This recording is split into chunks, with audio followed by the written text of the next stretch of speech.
Dear friends, it is great to see you again in the month of June. We are at the Aitam Dam. Aitam Dam is the first dam to be built on Penang Island. It is located 700 feet above sea level in the water catchment area surrounded by Penang Hill and Payathirabo. The Aitam Dam was the first major engineering project to be undertaken by the City Council of Georgetown after the independence of Malaya. It cost Rm 15 million ringgit and construction took place between 1958 and 1962. 50,000 cubic yards of concrete was used in the construction of the dam. Then, Governor of Penang, Raja Tun Uda Al bin Haj Raja Muhammad, officially opened the dam on 8 December 1962. Aitam Dam is a favorite place for jogging. From the 800 feet crest of the dam, visitors can get a panoramic view of Georgetown spread across the horizon below. Today, we are going to continue on the topic of audience analysis. We have done A for analysis, U for understanding, D for demographic, and today we will talk about the E for environment. Let's welcome Michael and let's see what he has to say for this month itself.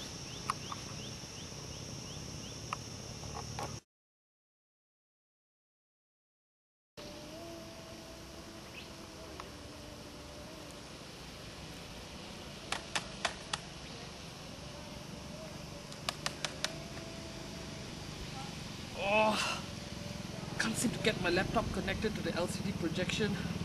My audience are waiting for me. Damn. Have you been in a situation before where you're trying to get your computer to connect to the LCD projection and it just suddenly doesn't work and the audience are staring at you waiting for your presentation to begin?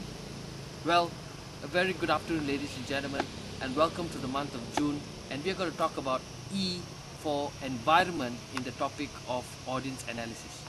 There are 4 areas that you got to be ready for in the topic on environment before a very important presentation.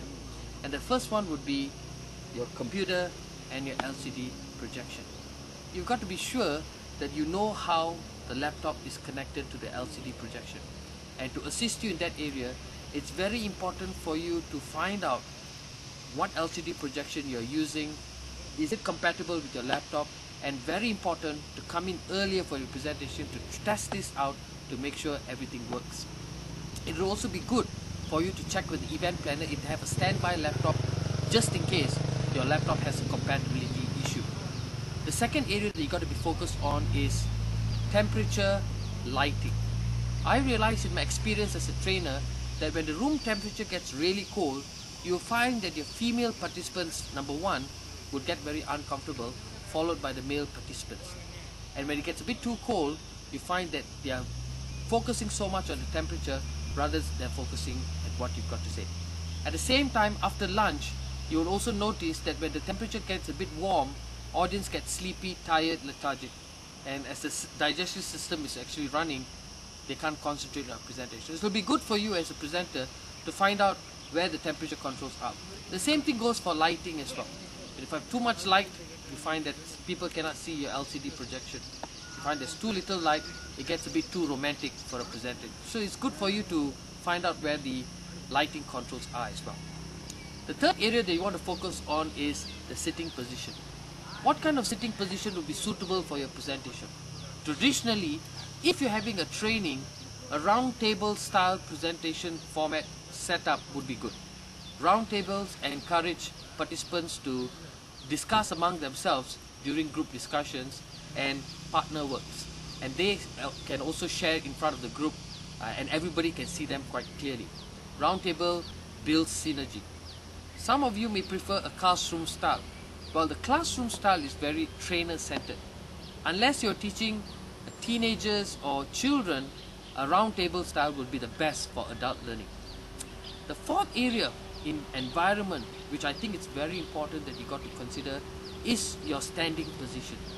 You'll have to decide which part of the stage would you want to stand in. Would you want to stand in the middle?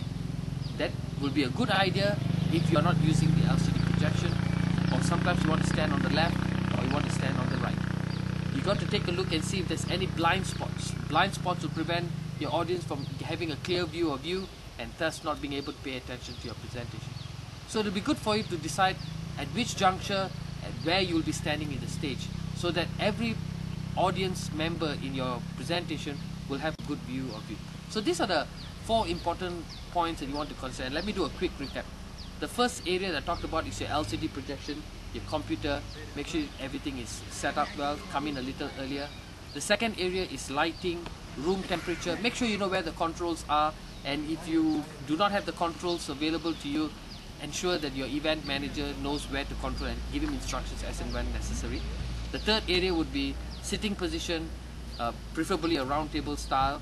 And the last one would definitely be what I just mentioned to you about, is your standing posture, standing position, which would be the right standing position for you to use in order for all your audience to see. So I hope that E for Environment has sent a clear message to you.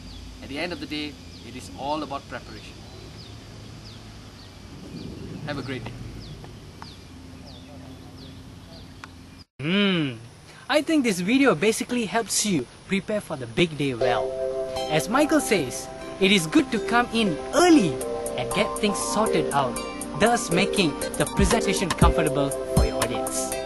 See you in our next video.